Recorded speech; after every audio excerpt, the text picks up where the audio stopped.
Ladies and gentlemen, boys and girls, welcome to the Music Lab podcast. My name is Dogg, and I'm so excited to be back with all of you for another episode of the podcast. Don't forget to like, follow, and subscribe to our YouTube channel, our social media pages. That helps us, and that helps the bands like Kimmi Bitter. Also, check out our sponsor, RAR Outfitters. That's RAWR. Outfitters.com. Don't just wear, RAR. So, ladies and gentlemen, I am so excited to be talking all the way across the country. San Diego, California's own Kimmi Bitter and Mr. Willis Farnsworth. Welcome, guys. Hello. Yeah, thanks for having us on. Absolutely. So, Sunday night, it's what typically on a Sunday are we doing in San Diego when we are not touring, when we're not recording, when we're not, all of that music stuff? What's a Sunday look like in San Diego for both of you? Oh, I feel like we're normally just chilling hard. Yeah, we made dinner. Yeah. It's, I think, kind of enjoying not having to be somewhere or be up late. It's like we like enjoying that. Yeah. I think like the road life and touring a lot in the last few years has made us really appreciative of home and being homebodies, which wasn't really something I think we were before. Yeah. Yeah, and especially too when you're not used to touring and you enjoy touring, it is kind of a contrast from when talk about that. Like, you guys did this month-long tour in, August and September. Did it take a week? Did it take 3 days? Like, what did it take to kind of like get you back to like normal life? Yeah, there's always an adjustment getting into the grind of touring, and then that just becomes the routine and the normal. And then when you come back home, there's an equally as hard as it is to get into touring. It's like also equally hard to like get out of that. There's so many ebbs and flows. Like when the tour is done, I feel like I can get depressed or like be like, well, what's next? What am I doing? Because you go through so much stimulus, and then you kind of just feel like, I don't know, you just maybe like stagnant or something. Because it's like with the tour life, it's like we leave. It's like we leave beginning of September or whatever it is, and it's like nonstop for 30 days. So it's like if I'm not driving or we're not playing a show, it's like. We're setting up to do something, or we're like, we're just trying to grab food before we have to drive another 4 hours, or we're just trying to. So I feel like every day is kind of like scheduled for us, and so to come back and be like, okay, well now we don't have a show tomorrow. I don't have to drive anywhere. We're like, it's like kind of readjusting to, just figuring out kind of the next. Yeah, like and then so much before tour, Yeah. I book everything and I do all the logistics and the behind the scenes, and there's so much of that leading up to it, months long. And then when it's done, you're like, oh man, I got to start that back up again. Where do I start again? So it can be a lot of adjustment going back home. Yeah. And I've often heard from musicians, it's that dopamine level that you get from like the audience, you're getting that crowd, that adoration, and you're getting that for, like you said, for 30 days or 30 shows or whatever. And then you don't have that anymore. You're searching for it like some, in some other forms, I guess. Is that fair to say? Yeah, definitely. Yeah, it's like just a different phase. So it's like for us, it's like we did this last tour in September, the month-long one, and it was like we've been starting to record like the next phase, the next record, and so it's like we come back and Kimmy's like, we don't have a lot of shows booked for winter, and I'm like, but we do have a lot of dates booked for like recording. Like that's got to be our next, that's kind of the next venture for us. And so it's like, and that's a totally different mindset. It's like playing live shows is way different than being like, well, let's write songs and like construct stuff and like go into a studio and record and be like a recording artist all of a sudden. Yeah. Like it's a different side of the coin. Yeah. Different mindset. Yeah. So that's also been part of the adjustments. Like we get back and it's like, we purposely haven't booked a ton of shows. And so, but it's with the mindset that we're recording. So it's like, right. We're not showing up and, Kimmy's voice is exhausted from doing 3 shows in a row, or, we're not just, we're ready to record and put our energy towards that. Right. You're like an NBA player. You're not doing back-to-back nights. Yeah. Not anymore. We're trying not to. Yeah. With stretched too thin. We did that on like every other thing we ever recorded. Like old school was really felt like I was really stretched thin on that one. Yeah. And then learning from that, moving forward, I'm like, I wonder how much better I could have done if I like wasn't so exhausted. Yeah, and it's like, and it's getting to Los Angeles. Like everyone's like, hey, you guys are right next to LA, and it's like, not really. It's like anywhere from 2 to 3 hours of driving, and so that's there, and so it could be like a 6 hour driving day on top of like 8 hours of recording. Sure. So it's like we've kind of changed. Because like I remember Kimmy would be calling me like during old school, and it's just like, she drove up to Los Angeles, and she's driving back home, and she's like, hey, like long. Yeah, I'm in Orange County. Like I'm stuck in traffic. I'll be home at like 11 or. And then she's got to go back the next day. And so we've been doing it this time where it's like we'll take the van up and we find a place to crash, and we do like 3 days in a row. So it's like, kind of gets the mindset a little. It makes it a little easier. Yeah. So we were just out in your neck of the woods. Well, more LA. We did a cruise out of Long Beach down to Baja, and so it was great. But we had like 28 hours in Los Angeles, but it just so happened to be the Saturday night of Game 7 of the Dodgers. Oh, no way, yeah. Oh, wow. So there was no traffic on the road. Like, that's nice. Oh, so nice. That's so rare. I know. We're on the 405 at 7:30 on a Saturday night, and we're flying. It was like, oh, my God. That never happens. Oh, that's incredible. You timed that great. Yeah.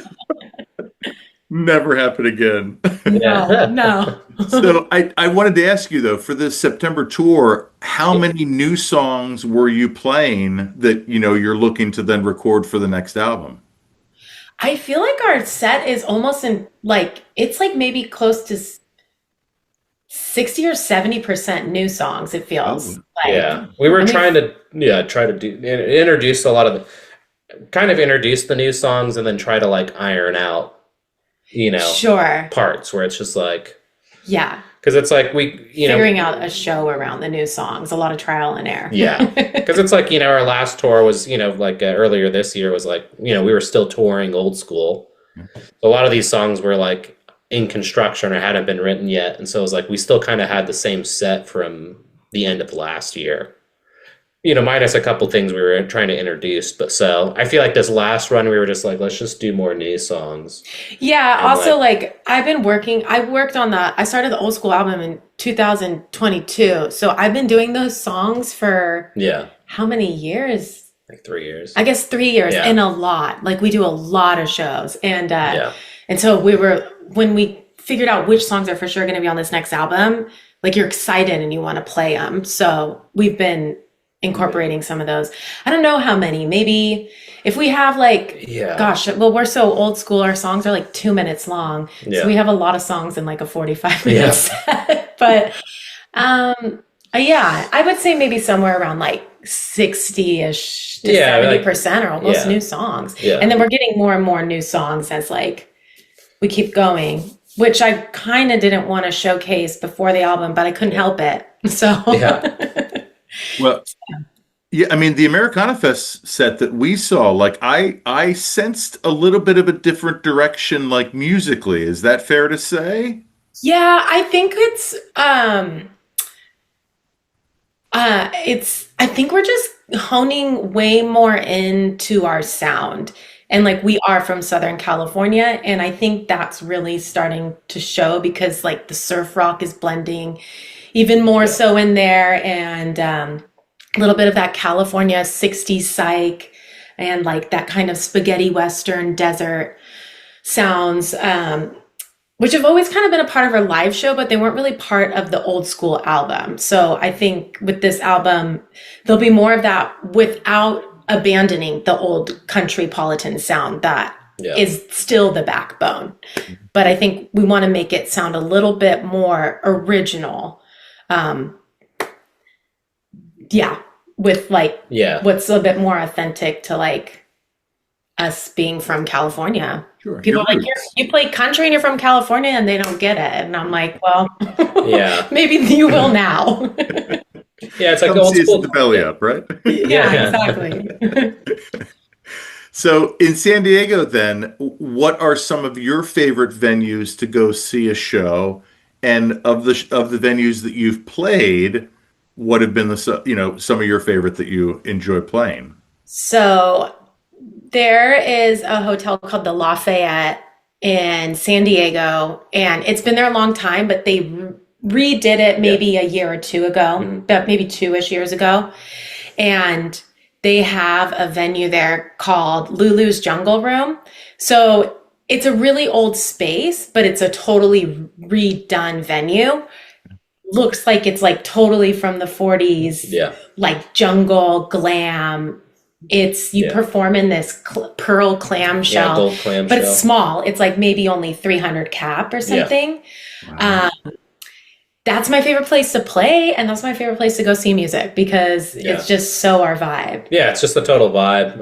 It is. And that's And they really only play like you're not really going to see a pop band there or something. You're going to see like a blues band, like a brass orchestra kind of thing, yeah, like a jazz. jazz. Yeah. You'll occasionally see country. We don't play there very often anymore, but Yeah. they do sometimes do country. Who opened it up? It was The Sacred Souls was like their Yeah. opening, their grand opening. Like Haley Reinhart just played there. Yeah. So it's like a lot of that American roots soul music. And Yeah. so it's a really special place. That's cool. Okay. Yeah. So Next time you come down, you should go Lulu's Jungle Room. yeah, that's amazing. So It's fun. I have friends that live in San Diego. They've been out there for, I'm going to say, at least before the pandemic, because that's the last time we were there. I think we went there to visit them in 18 or 19.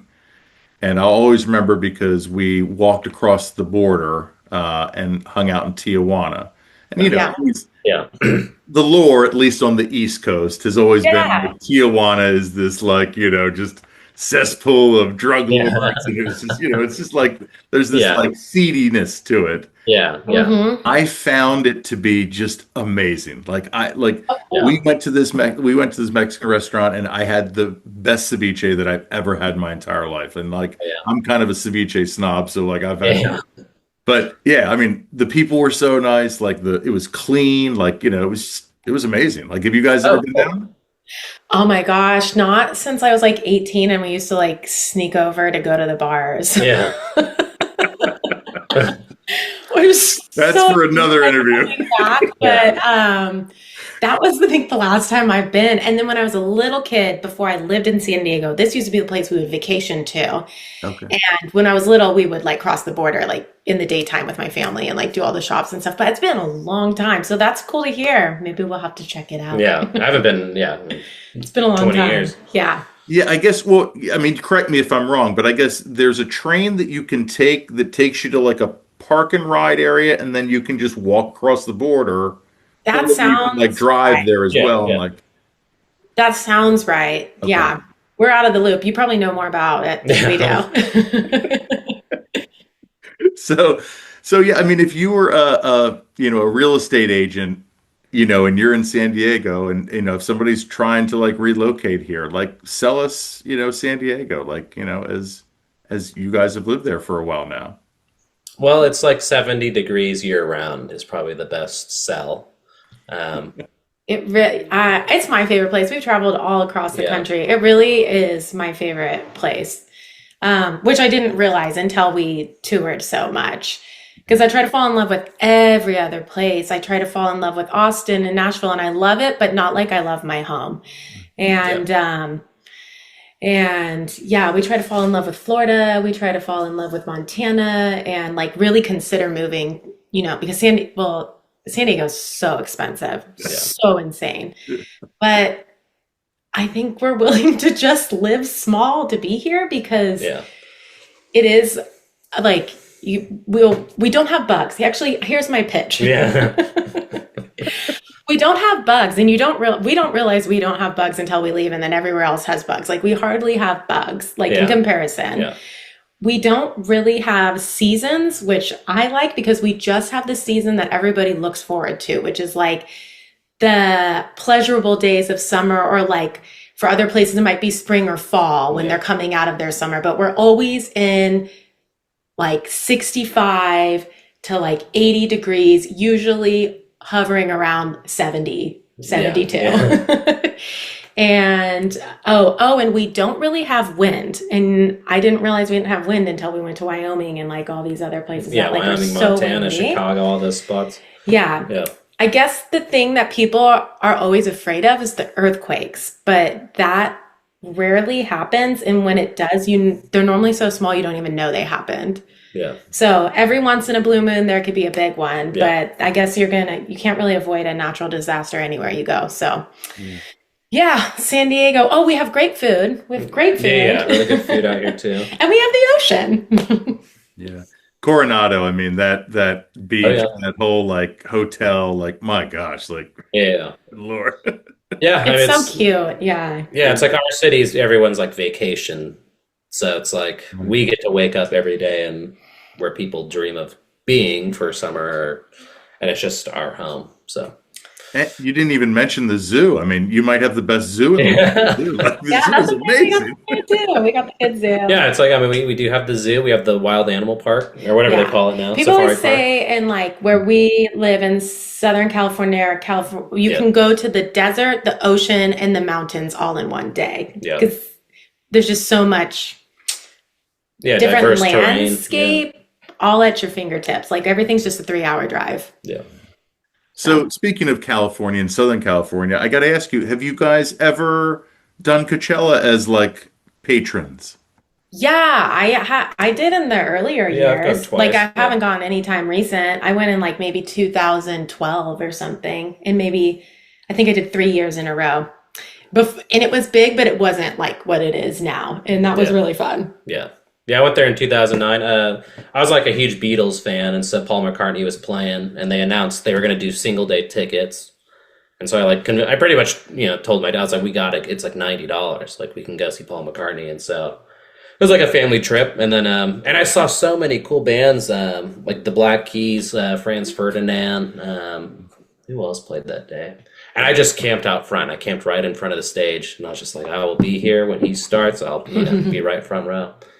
And so, and then I saw AC/DC there, like 3 years after that, maybe 2013, 14, something like that. Wow. And it was like that. Jack White. Who else played? Yeah, I mean, what is it? I remember Hosier was there. What is it about that festival though that makes it so unique? Because I've never been. I'm dying to go, and I've heard so many people that just speak so highly of it. I haven't been in so long. Okay. I heard it changed a lot to like EDM, but I'm not sure if that's still the case. I think the cool thing is like you can experience like a broad range of music. Because when I went, it was just like the last year I went, it's like, dude, I saw Tame Impala. Who was it? War on Drugs. I saw Tame Impala. Yeah, Jack White, AC/DC, Charles Bradley, and it was all like within a day. Yeah. And I was just like, man, I got to see like, and I'm, it was like $120. Yeah, maybe there's like a big diversity of music genres. Like it's not just a country music festival or just EDM, but it's got like a whole bunch of different stages of different kinds. Yeah. Okay. And you can get close. It's like, for me, I was just like, I would go see, and I would discover a lot of new bands too. So it's like, well, I'm going to wait here for one band before so I can get good seats and good standing room. And it's in the Coachella Valley, which is like Palm Springs. So that's just your stereotypical California scenery. Yeah. It's was it spring?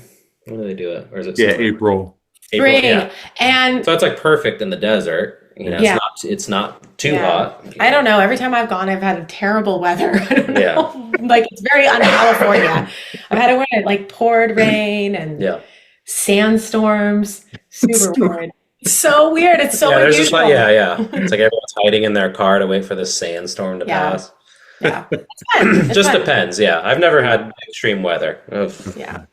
So I've never done Stagecoach. I've never done Stagecoach though. Yeah. Oh yeah. That's like the following weekend or whatever. The following weekend, it's like the country Coachella. Sure. Wow. Yeah. That's probably out of control. Yeah. Oh dude, I'm sure it's a party, man. Yeah. Because you can camp there too. So it's like, that is cool. You're a 5-minute walk to back in the festival, or getting back to your car is like a 15-minute right. walk. They like every time I did Coachella, we just brought our car, and there's like a parking lot where they just let you camp in. So there's just like a whole bunch of cars and people camping by them in a parking lot. So that's a party too. Yeah. Yeah, sure. So have you dealt with like extreme weather during a performance ever? And has it like affected your voice like when you've sang? Oh, yeah, I would say even more so than your voice, if it's really cold, it freezes your fingertips and it gets so hard to play Yeah. guitar. Yeah, we played like we would do like Montana, Wyoming runs. And it'd be like summer, but it'd still be like 30 degrees at night. You never know. And so we were like Yeah. in a, was it a old, and it was an old saloon. It was a, trying to think, in Livingston. What was that one? Anyways, we're playing I don't know. Immigrant. It's Okay. Immigrant. Yeah, it's an outdoor venue. Okay. And it was just like, we set up and it's like sun goes down and it's like 30 degrees out. And I'm like, dude, it's freezing. And it's just like an hour. And You're our, thinking of Old Saloon. is it Yeah. old saloon? Okay. And it's like our 3 hour set's just starting. And I'm just like, well, it's like 6 p.m., but it's like pitch black out. Only gonna get colder. Yeah, it's only going to get more cold. Kimmy's got a dress on, right? Yeah, and that's the thing is like I like wearing my stage outfits. Yeah. And they're always like a mini skirt, a mini dress because it's mod and it's got to have the go-go's. And, Yeah. But we make it work. Yeah. I mean, We make it you just, Yeah. um, It can definitely affect the performance, but the show goes on. yeah. I mean, we've been in like rain and stuff too. I'm trying to think where that was. Remember? I don't know. We've Yeah. just done it all. Yeah. And it's just like, oh, that was here actually. Yeah. We played a show down here. Remember in El Cajon? And it just started pouring rain. We were on the outdoor stage. And it was just kind of like, we just had to it was just like, well, I mean, everyone's leaving. So it's just like, I guess we'll just keep playing. And then, and it was like our second to last song or something. And I was like, the band playing after us just showed up. And it was like, well, you guys aren't going to have anyone here. Like, we at least. Weather Yeah. can be rough. You're like the band on the Titanic as it's sinking. Yeah, Yeah. Playing. Dear my God, to me. So let's talk about our appearance at Americana Fest. This was not our first time, right? This was how many times? Third. Yeah, I don't even know. Like, was it our third or fourth? We've been 4 times, but we played it, I think, 3 times. We've only played it 3 times? Yeah, because Okay. 3 times back to back the then. first time we went to Nashville was accidentally Americana Fest. Oh, okay. And so we just ended up being at shows that were Americana Fest shows. And then, Yeah. yeah, I think This we was a played good it year. 3 This times. was a Yeah. good year. So yeah, I mean, let's talk about this year's Americana Fest. What made this year good? Did we make any connections? Yeah, like talk about this year's Americana Fest. It already feels so far away. Yeah, I feel like This was a good year. This was a good year. I felt like this year really felt we've been like going in and out of Nashville intermittently for several years and spent a bit of time there. And this year I felt like was the first year that felt like I was kind of had friends and was part of like the Americana community there, even though I don't live there. And so I think that was really cool because the year before we did a lot of really cool showcases that were really new territory for us, like the whole Mary Ford at Gibson Garage and being able to pay homage to that was really cool. And then this year we were not official, though we did some official events. This year was every year grows and gets bigger and better.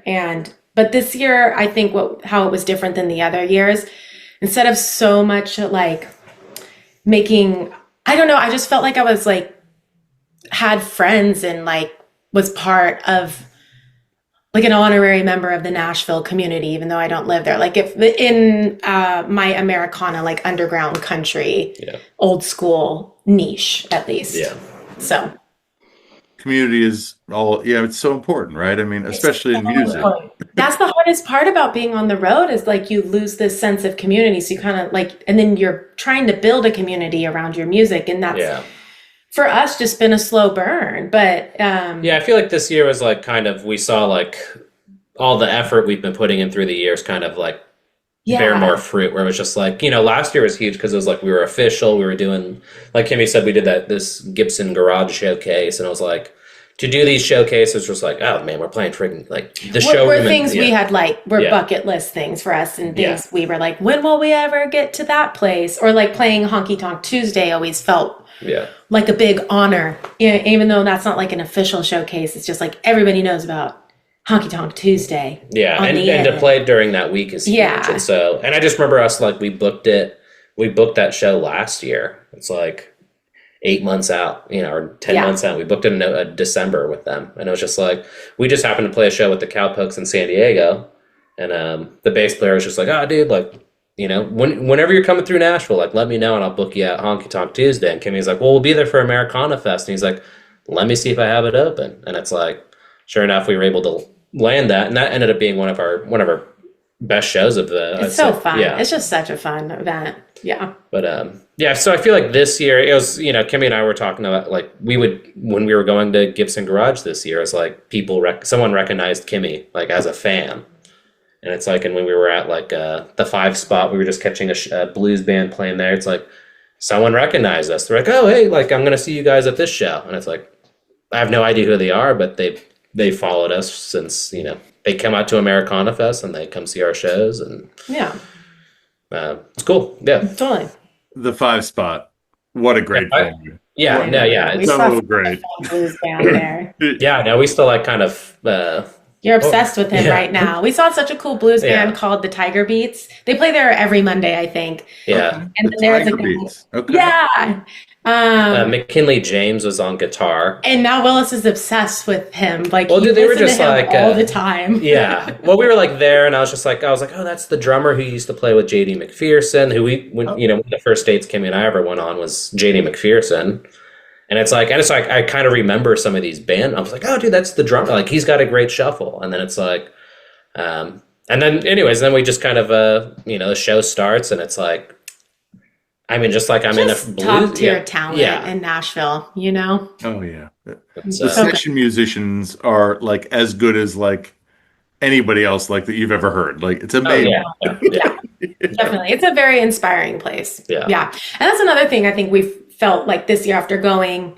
I think we felt really inspired to come back and even hone in more on our instruments and like our skill, because that's just who you're surrounded with, and it makes you want to be better. So yeah, it's just like all of a sudden you're playing in like a tier where it's like, man, the people opening up for you, or the people you're opening up for, are like, they're phenomenal. Yeah.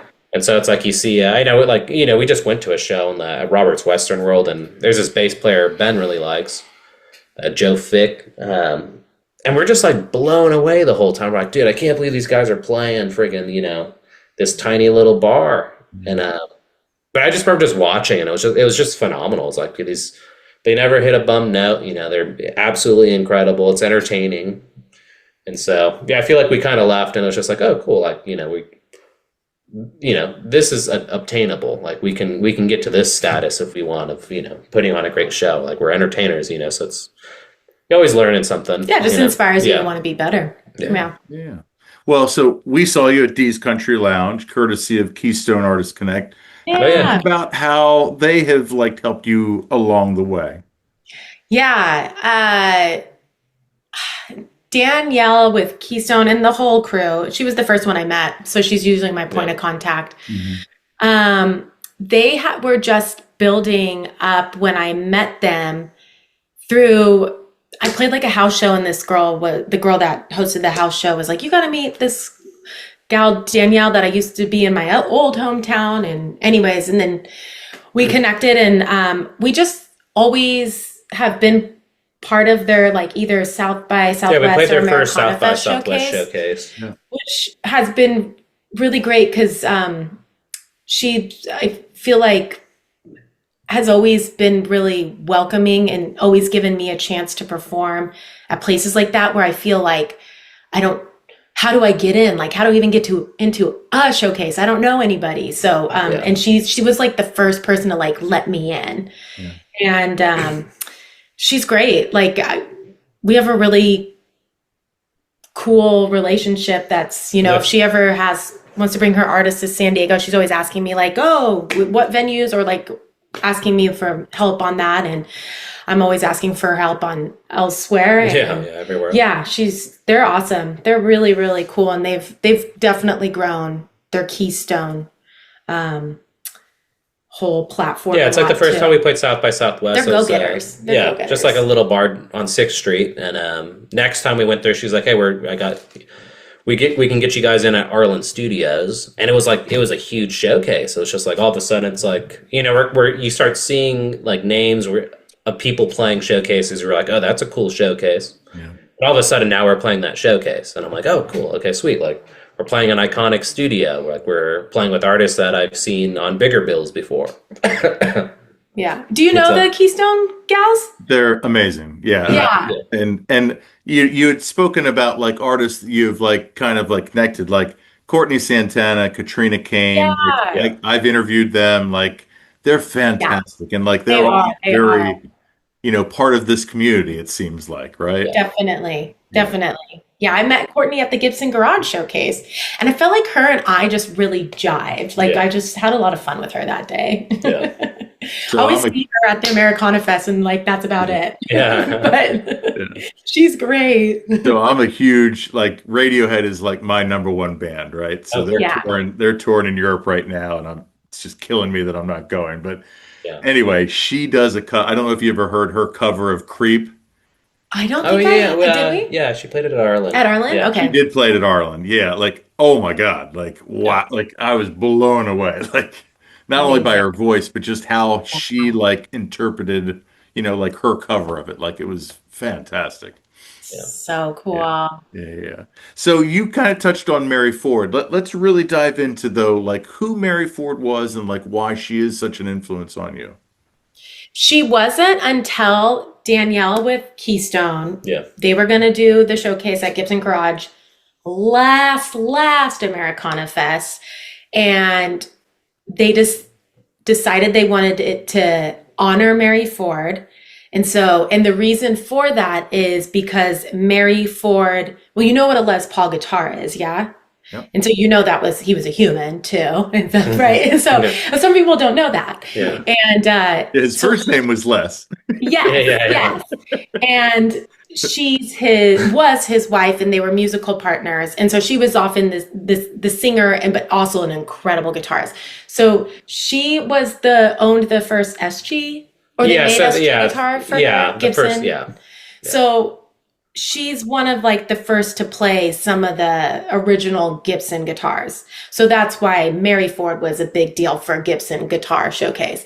And then they had asked me if me and my band would want to be the band that played tribute. And I was like, yeah, I love old school music. And that's why they asked me, because I'm like the old school gal. And then I dived into it and I was like, oh my God, what did I get ourselves into? It is so complex, so hard. Yeah, it's like Les Paul's like absolutely phenomenal. And it's like nothing stressed me out more than playing that showcase, in a good way though, because I had practiced so much on those songs. Yeah, and they were like, can you do it's like all of a sudden we're doing 5 songs and we're like listening to their catalog. And we're like, Kimmy's like, how about this song? And I'm like, dude, the guitar is insane. It's like, I remember she sent me this, was it Johnny is a boy? Johnny is a good boy, or Johnny, whatever. But she sends me this song and it's like cool melody, but like, dude, the guitar part's like, he would record at half speed on the tape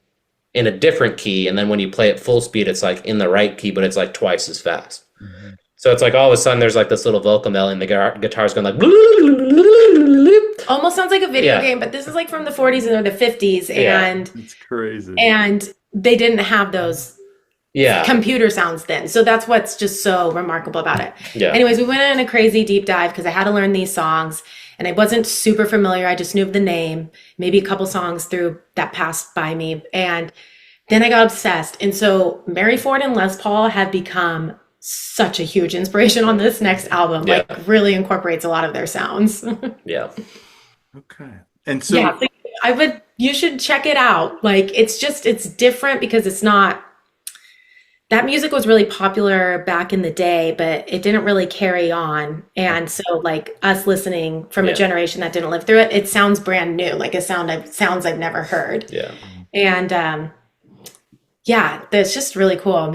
You should definitely Yeah, it's dive just really into it. yeah, it's really interesting, like complex, like quirky, It like is Les kind of Paul's weird. super goofy. It's kind It's of like weird. Yeah. yeah, you like watch I had to learn this solo for this song called "How High the Moon," and it's just like, and it's one of those songs. It's like some songs, it's like the solo is iconic. It's just like Hotel California, Stairway to Heaven. You hear it, You, you're like, you oh, don't that's like do your own solo. yeah. So I'm like listening to this. I'm like, I probably have to learn the solo. But it's totally not how I play. It's like totally a different style. I'm playing jazz chords all of a sudden.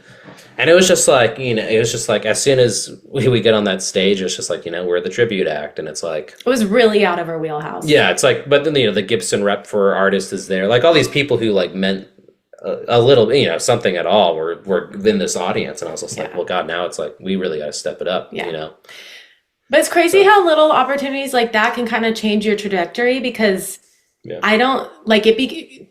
Les Paul and Mary Ford became now such an obsession with Willis and myself that I don't think we ever would have done if we weren't kind of forced to do it and like agreed to like take on this random task. And now it's like really a lot of their techniques are becoming part of our sound that we're like really inspired by.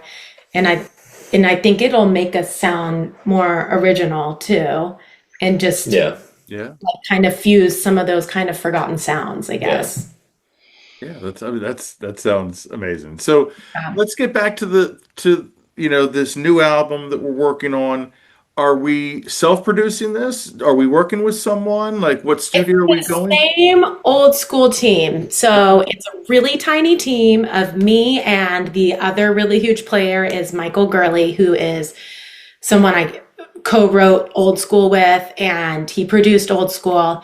And him and I spend a lot of times behind the scenes working at writing songs. We write so many, like 50, and then we only pick like 12. Yeah. And he's just got this incredible ear, and we're just a really good team. So he's kind of he's our fifth member of the he's our George Martin. He's someone who like gets, because Kimmy and I, we've tried this like. I tried to make Old School album like 4 times and failed, and nobody understood that I really meant I want to do tried and true, like not a modern fusion. Like I want to do a tried and true Old School Countrypolitan album, and he got it and he knew how to execute it. And so anyways, and we're like, well, let's do another one. So it's him and then the same engineer, and we recorded his place in Los Angeles, really humble studio just out of his house. His name is Enoch Jensen. And so I feel like the last album was us three a lot, and then we had like people that played on it like Willis and Ben and like my bandmates. A lot of hours in the studio with me, Mike, and Enoch.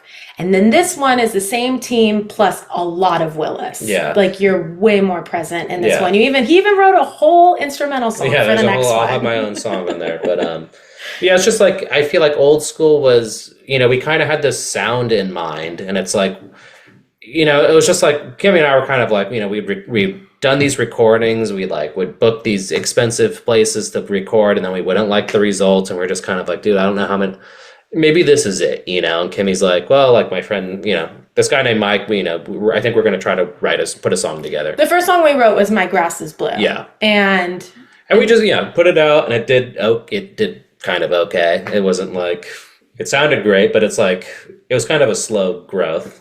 Yeah, and then it just all of a sudden wasn't. Yeah, and so they were like, we put that out, and we're just like, okay, well, it's like, it seems to be doing okay. Let's maybe do another song. And so that was I Dream of You. And I was just playing bass. I was like... Yeah, you played bass on the so it's like on the first Old School record, it's like I'm on upright bass. And I do a couple guitar parts. But I was mainly like, I was kind of transitioning from being a bass player to a guitar player.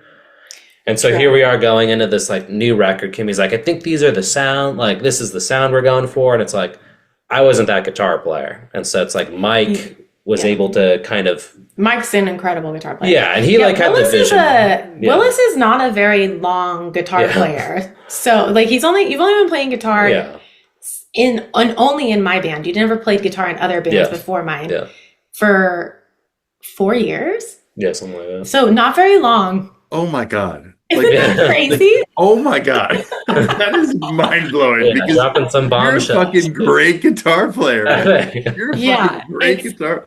Thank you. Stupid.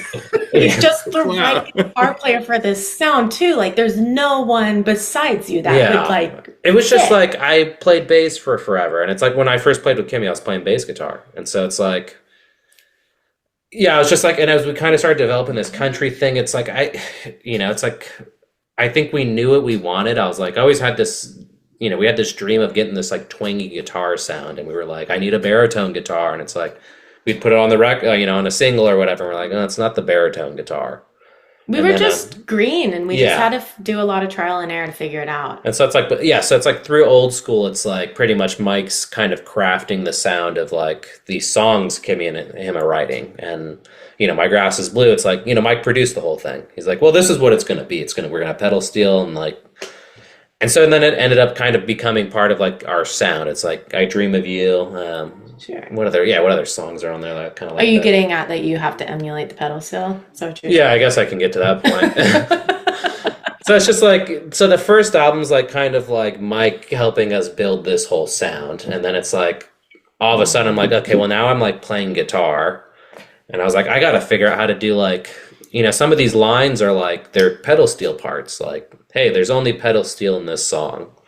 And so I was like, all of a sudden trying to figure, I'm like, well, how am I going to play this to like nail the signature, melody of this little part? And I'm like, well, I just got to learn how to make it sound like a pedal steel. And so I was like learning these licks, and I was like, I had a volume pedal and I bought a reverb pedal, and I was just like trying my best to, and then it just kind of eventually became part of the whole sound of our band. True. It's like I found that guitar outside Nashville, and the Gretsch that I play in Franklin.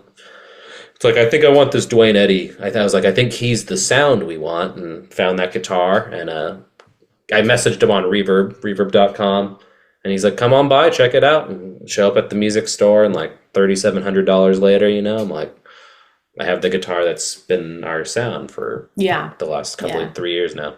Yeah. The guitar is so badass. Like I showed you the picture that I took of you and stuff. But it's It's like I as soon as I picked it up, I was like, because I played a bunch. I was like, we're going to Guitar Center, we're going to like Carter Vintage Guitars. I'm like playing all these Gretches, and I'm like, I don't know. I was like, I don't know. And then I was like, well, Dwayne Eddy has a specific model, and then this store ended up having it, and I was like, pretty much went in, played it. We plugged it right into an amp, and I was like this, it was the sound, And I was just like, all right, well, I'm going to buy it. And I was like, and I eventually bought the amp that I played it through at the music store, which is just like a Fender Pro Junior 4. Yeah, and it's like those two things together is like essentially the sound of our project. Right. And you were never a Fender. Yeah. It's like I always played like British amps. I was like, I'm a Marshall guy. Like we only got that amp because it was tiny and fit in the car, and it was cute. Yeah, we were in our old van, so our bed was 14 and a half inches off the ground, and the amp this was 14 the smallest and a amp we quarter. could find. So it's like I could fit it right under. Yeah, exactly.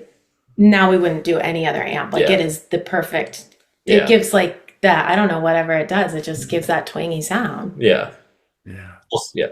So I got to ask then, as a flute player and now a guitar player, is it easier to like write a lick or come up with a lick or be more creative with the guitar compared to the bass, or would you say that's vice versa? Yeah, I would say I would say I approach guitar kind of like a bass player, and I feel like that's kind of helped me. Where it's like you're trying to fit in the song, so it's like we'll go to places and I'm like there's phenomenal guitar players, but they play nonstop. Yeah. And so it's like, for me, I'm like, well, I'm good at guitar, but I can't just like noodle over everything. I was like, it's not part of I was like, I always just try to figure out where I fit in the song. And so I feel like coming from bass to guitars helped me kind of approach songs differently, where I'm like, well, I want to try to create this vibe. And I forgot specifically what your question was again. I'm like kind of just tangent. Just going right. No, because you've now played bass and played guitar. Do you feel like it's easier to be creative with one instrument over the other, or is it easier to write a lick or like come up with a lick? One instrument over the other? I would say the biggest difference is like guitar sets kind of like the tone of the band. And so it's like when I made that transition from bass, it was just like, because I could play bass with Kimmy, and it's like, without kind of the signature twang sound, it's just like, well, we're maybe just like a singer-songwriter group. We're just like a country act with a bass player. So You it's like, can't do it without the guitar. yeah, so it's like, I would say like going to guitar, it's like I was able to craft like the tone of our sound. Correct. Yeah. It's like, I would agree. it took us from being like a country, a swing country band or whatever you want to call it, like into like a Honky-tonk, maybe. yeah, like a honky into like a whoa, dude, they're like, they have aspects of like kind of this 50s country thing or rockabilly sound. It's like, and that's kind of how I've used the guitar. It's like Kimmy's just like, I want the song to sound like something like this, and I'm like, okay, well, there's that guitar, there's reverb or this or that, and it's just like, and I just put it on my guitar, and it's like all of a sudden we're like transported in this like cool, like the song is now in this like very specific wheelhouse. Yeah, like a portal almost, right? Oh yeah, dude. Yeah, I take people into my portal. Yeah, it's like if you get rid of the guitar, the portal almost half the portal's gone. Yeah. Well, so now that I know that this next album is going to be more guitar, well, you being more on guitar, obviously, right? It's a lot. Yeah. I feel like it's a lot more of like our live sound, like more honest to that. Yeah, and I think that's like the growth we probably wanted, because like the first album was just like, I mean, it was like me still figuring it out. It was like, yeah, for sure. and that's We were like, all figuring it out. and it was like Mike Gurley. He had like he had the know-with-all, whatever you want to call it, to like pretty much be like, well, this is like the sound you guys need. This is the sound you guys are aiming for. And then it kind of took like us being on the road for a year and a half to be like me learning all these parts, me like doing deep dives into gear and being like, well, if I'm going to do reverb, I'm going to use a real spring reverb, and there's a company out of Switzerland or Sweden or this or that like makes the exact reverb unit I want, and I would order it, and all of a sudden it's just like, cool, now we have like kind of a vintage sound, but it's also kind of surfy because it's a spring reverb, and now it's kind of like, now we're from California playing country music, and it's like, well, I'm not going to complain that it sounds like a surf rock, guitar. And so it's just like a lot of little things, like, the effects I'm putting on my guitar, like I was able to kind of craft over the last year and a half. And then I was like going into the studio, it's just like, okay, well, these are parts that we wrote for these songs we've been writing. And, and now it has, I guess you could say, like my signature sound is now part of those melodies on the record. Gotcha. Yeah. So, Kimmi, are you typically then music first and then lyrics, or are you lyrics first and then lyrics when you're writing? I do it all at the same time. I usually write. When I write, it's because I'm really inspired by a sound, and it's normally always guitar. Like, I love electric guitar so much. I just don't want to play it, but I love it. And, or I'll hear like a song and it makes me really excited, and it's like almost always a song from the 60s or the 50s. And I'm like, why isn't this on the radio? Like, I gotta make something like this. Yeah. And so then I'll normally write because I love the sound of something and I want to like create something around that. So I'm just like a chord strummer. I don't really play I don't do what Willis does, like put the vibe in. Like, I hear it in my head, but I don't practice guitar like that. I don't have those skills. Yeah. I just am more like, write the skeleton of the song, and I'm like, okay, now do what I want. Yeah, okay, make it sound like this. Yeah. And and then Mike is our little honorary fifth member, and he writes a lot. He's like a songwriting machine. For every like one song I write, he probably writes 50. Yeah, we would come in, we worked on these 3 songs all week, and he's just like, okay, I have 20 and I had to get rid of some of them. Like, he's just a machine. And he'll write just specifically, he'll get in the mode of just writing specifically for me, for my voice, for my sound and my vision. And then he could do that for someone else too, or he could do it for his own project. Yeah. But he's just, that's his wheelhouse. Yeah. That's his wheelhouse. Is songwriting and he's an incredible guitarist. Yeah. Incredible guitarist. Producer. Yeah. So all those pieces come together and make the song, but I don't know if I'd say the lyric and music kind of, it's all at once for me. I don't like write a piece of poetry and then make it into a song or vice versa. So yeah, I kind of just like sit down, grab my guitar, strum, and see what happens. So, Yeah. do we have an idea of what the title of the album is going to be and any like cover art? Like, do we have any ideas? Ideas, yes, but nothing feels right, and it's stressing me out because I feel like the album's getting really close to being done, and I'm still unsure. So I hope it just comes together. But I feel, as far as the album artwork, I'm either between doing something like I did with Old School, like it's a continuation, like that simple, clean mod look, or I would do something that's really just shove down your face. We are a California band, like we're in front of the Pacific Ocean or something like that. I'm not sure yet. It'll depend, I think, what the title ends up being. Yeah. Floating some things around, but I might not have it yet. I'm open to new ideas coming through. It is tough for musicians. I mean, because, in most careers, if you do something, you can change it or, you can erase it or delete it or, whatever, like forget about it. But like, once you name a song, like that song's name is there. Like, you can't change, album titles, the same thing, like it's. Yeah. And the album artwork, like my Old School album artwork is so simple, but it took me so long to get there and make that album like exactly how I wanted it to be, like months. Like I got OCD over it. And then you're like, that took you months? It's just a blue background with you and like an easy, simple font. And I'm like, yeah, but that was so hard. Yeah. Because I had to try like 80 different other styles to get there. And, but it's because of exactly what you said. It's permanent. And I knew once I did it, like there was going to be no changing that album. And if the album sank or float, like whatever, or sank or swim, which one is it? Well, whatever, if it did well or if it didn't, that's what it was going to be. And if it did well, I wanted it to look like I cared. And, so this next one's stressing me out. Like that's the thing that stresses me out so much about these albums is the freaking artwork. Well, we'll have conversations with other artists too, where, that notion or phrase of like, they're my songs until they're released and then they're everybody else's songs, like. Yeah, that's when I say that, what does that, what's the first thing that kind of comes to your mind? I think I just never thought of it that way, but that like really hits truthfully. Yeah. Yeah. Yeah. Totally. It's very well said. Very well said.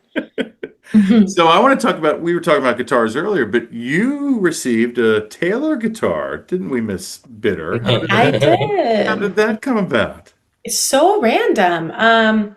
So Taylor Guitars is a Southern California, San Diego guitar company. So sometimes when they do like photo shoots for their new guitars, every once in a blue moon, they'll reach out to me to model their guitar. And it's like literally just like my hands. Like they don't care about my face or anything. I mean, sometimes they'll put my face on there. She's got nice hands. Yeah.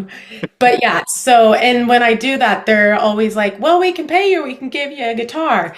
But with this one, they really specifically wanted me because I think this is Taylor's a really modern acoustic guitar, like style. I'm a really old school gal. And they were, the one that they gave me is more of a vintagey inspired. It's like they're more vintage style guitar. Yeah, I think they wanted like a retro vintage, yeah, like their own one of those. And I think they really wanted to push it. So they, I feel I've been seeing that guitar all over, and everyone's like, Taylor gave it to me. So it's like, I think they're really maybe trying to like get this guitar out. They're really, really proud of it. They're really stoked. They're like, it's not a cheap guitar, so I was it's like one of their really top of the line, happy like to get it. It's the most expensive guitar I have. Yeah. So and it's just the perfect look for me. Yeah. It's like I love the way the wood looks. I love the white pick guard because it matches my white Yeah, it's boots. like a cream. And yeah, yeah. So it just kind of came up. They just randomly were like, we have a guitar we think you'll love, and we'll like, Mr. Taylor wants you to be the person to like do the photo shoot at the awards ceremony at the San Diego Music Awards. I think it's Bob Taylor, right? Yes, that's it. He read our award. And so he's the guy, they're like, we're going to bring, Bob Taylor Guitars to read this next one. He's just like, the winner of whatever it was, like, Kimmi Bitter. And so it's just kind of funny because I was like, 3 months after that, we get hit up by them and they're like. Yeah, I think what's really special about this guitar is when I was a little girl and my very first guitar, I wanted so bad a Taylor, but they were so expensive. And this was going to be my first guitar. Like, why would I get a really expensive first guitar? And so that's not what we got. And my dad got me my first guitar on like my 18th birthday. And so I think a young Kimmy's mind would be blown that Taylor guitar gave me a guitar, So I think that's what's really special about it, because that's what I wanted so bad when I was first starting out. And now you're 26 and you got one. Yeah. Add 10 more years. So we talked about Americana Fest. This is my first Americana Fest, but I've been to South by Southwest. This will be my 9th year coming up. What is it about South by that you like that you don't like about Americana Fest, and then vice versa? Okay, I love that South by is closer to us. Yeah. It's going to Austin, not Nashville from San Diego. Yeah. I do love Austin as a city. I love Nashville. They're both really cool. I think with Americana Fest, what I love about it is it's just the niche of my music. So it's just it's so my very particular specific industry and all the musicians around that. And that I was actually, everything's such a small world once you get into it. And then, so it's really cool to be part of that. Yeah. And then South by, I love it for the exact opposite reason, is that it is everything. So, yeah. I kind of felt that it was like Americana Fest was kind of South by it had like all of the good things about South by and really none of the negative things about South by. Yeah, because it's like, it's newer and is it newer? It's definitely smaller. Yeah, it's definitely newer. Yeah. It's newer and it's smaller. So I think it's just like more authentic, where South by maybe just got a lot of big money into it or something. I'm not sure, but yeah. Yeah, and it's cool too because if you really look at it, like each genre kind of has like their signature sort of like festival, like American music has this, country music has the CMAs, like rock has like Welcome to Rockville and all those, 4-day festivals, so each genre does have that. So it is good, and I think Americana Fest is almost like they're a victim of their own success because it is such a great, we were there for 4 days. We saw 22 bands in 3 of those days, South by, you're seeing like 10 to 14 bands a day, Right. So it's kind of nice to be, okay, I can see this from 1 to 3 and I don't have to worry about, being in the next 2 hours, like trying to see, 3 other bands. Yeah, totally.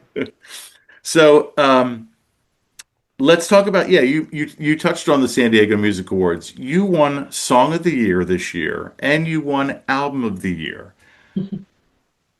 Like, wow, mind blown, first of all, right? You're in the audience, and I'm assuming you probably didn't think you're winning, or what did you think the odds were? I got Country Album of the Year, not Album of the Year, but I was nominated for Album of the Year, which I was...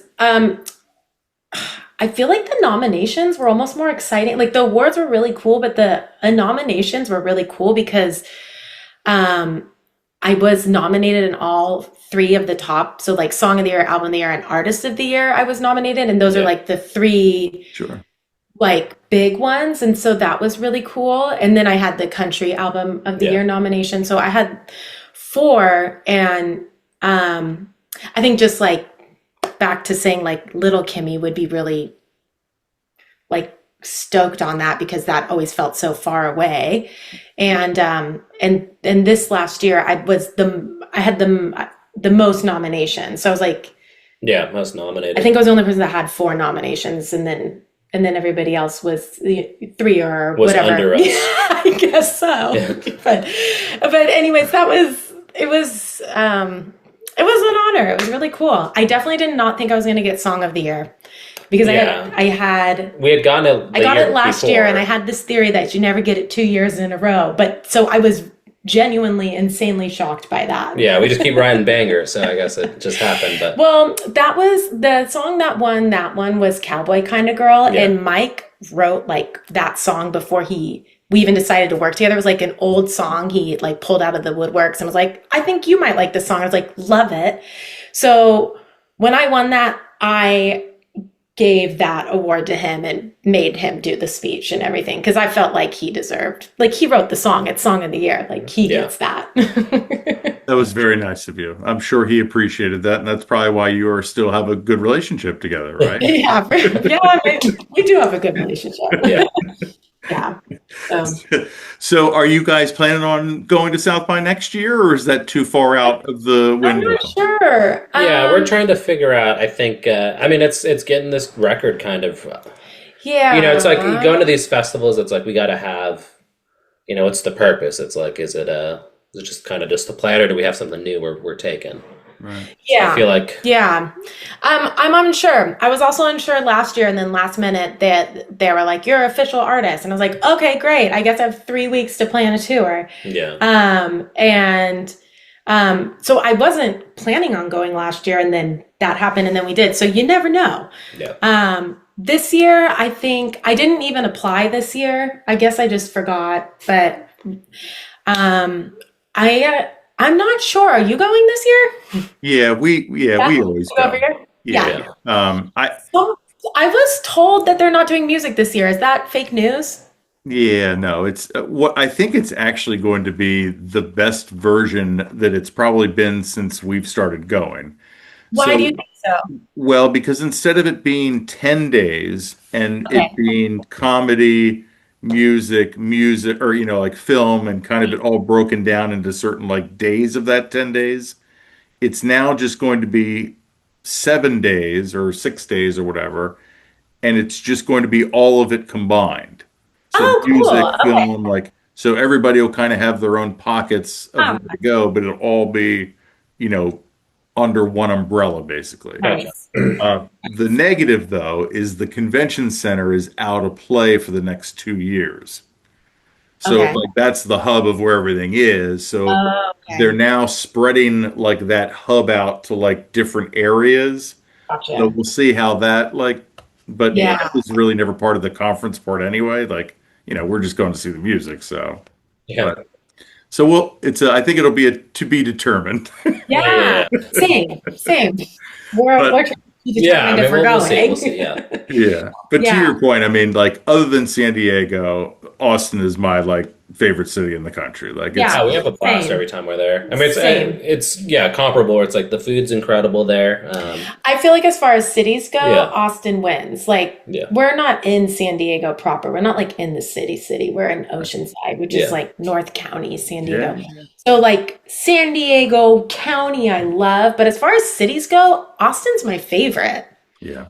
It's so fun. When we were out in San Diego, my buddy took us we obviously got to see Oceanside, so we were in your town, and we went to this fantastic taco joint. I forget, I'd have to text him to see which one it is, but you should let us know. I'd be curious. Was it the taco stand? Yeah. It was outdoor. Yeah, it was kind of outdoors. Is it called the taco stand? I'll have to text him. Yeah. Well, that one's a good one. Is there any other? Obviously, I'm sure there's a bunch. Yeah, it depends what part you're in. So many, and they're all pretty good. Yeah. In comparison to everywhere else you could get tacos. Yeah, in comparison to a Midwest taco, Pulled pork taco. Yeah. So, what have? Yeah, I'm trying to think. What haven't we covered? My gosh, I think we've covered everything. So, yeah. So, all right. So, new album, maybe spring, maybe definitely summer. Then is that kind of For what we're summer. thinking? Timetable? It feels like a summer album, so Yeah. I'm really hoping we pull it together and get it ready at the beginning of summer or like sometime in spring. Yeah, pretty much we got we're starting to do all the vocals now. So it's like, we did rhythm tracks pretty much first, so like, drums and bass, and then I did all the guitar parts. And now it's just kind of like adding the vocals in. We're at the end. We're at the tail end. Yeah, and just like little things like, oh, we need pedal steel in this section. We had a trumpet player play with us yesterday. That was really, really cool. So like little things where we're just like, okay, we got to like, but the big things like, we got maybe 6 or 7 more vocal songs or something. Yeah. So it's like, we'll have some vocal days. It's pretty much now in Kimmy's wheelhouse. Yeah, we're getting there. We're getting there. I'm hoping it'll be done being tracked by the end of this year, and we're just in like, we can mix and master it efficiently, and then everything that leads up to it. So pressing vinyl and all that stuff, it takes months. So I'm hoping we pull it together before summer, because it is not a winter album for sure. Yeah. So you said like you have about 6 or 7 that are, like that you've been kind of working on, or that you're. So if I asked each one of you what your favorite of those 7, do you think you would both say the same answer? Well, we have 12 songs on the album. Yeah, there's 12 songs. But he means 6 or 7, maybe. That we've finished vocals. You were playing, you said that you were playing live. Oh, I see. Okay. Oh, gotcha. Okay. Ooh. I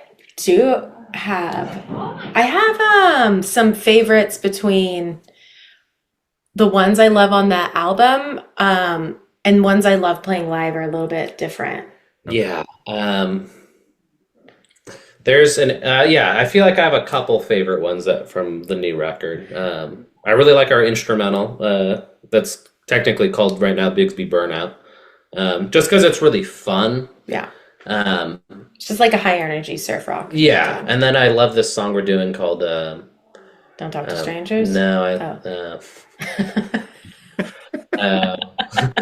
New Word for Goodbye. Oh yeah, that was a fun one to sing. Yeah. That's a I ballad. like that. Which we may have done Yeah, we probably did. out in Americana Fest. But I just think it's such a cool Yeah, we vibe. might have. Yeah. But I don't know what Yeah. Kimmy's would be. I really like doing tremolo live. Okay, yeah. Like it's kind of like our new psyche 60s. It's like a little 60s. song. It's not really country at all, but it feels really in my wheelhouse. It's Yeah. like, yeah, very minor. Yeah. And yeah, but on the album, one of my favorite ones is called Return My Stolen Heart, and that's like a super countrypolitan song, and that one on the album with all the bells and whistles, I really like It's it. like just coming, it's just, I feel like the production is it's pretty cool.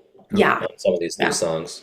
Speaking of Mexico, it's got like a Spanishy vibe. It's got like the a- mariachi horns and Yeah. nice. classical guitar licks and stuff. Yeah. So yeah, Nice. it's fun. That's exciting. Okay.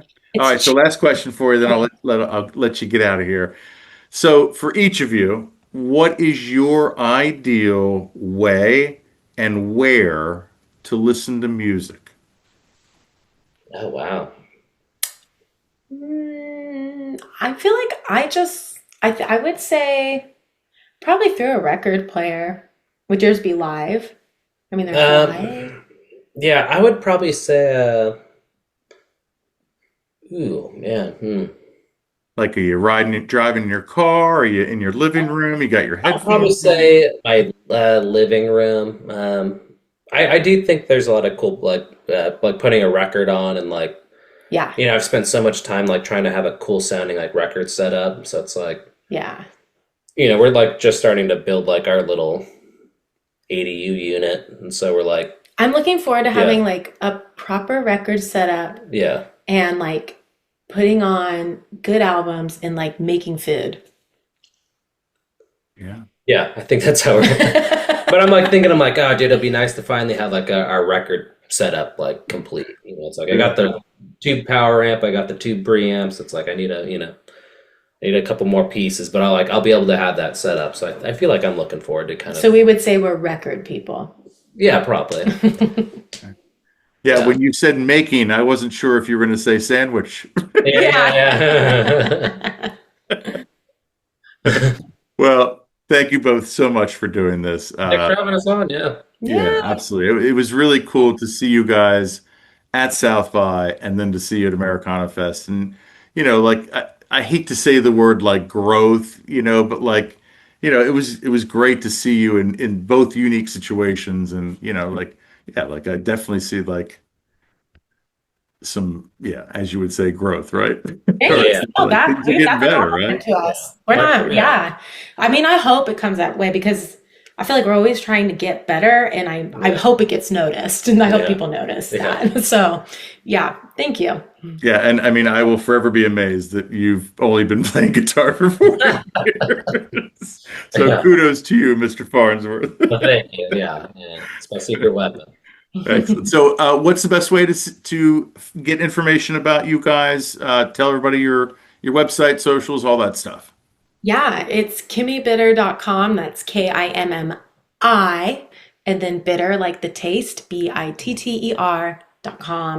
And then my handle's just always at kimmibitter, KIMMIBITTER, on all the socials. So keep it simple. Yep. Yeah. And no shows then from now until the end of the year, correct?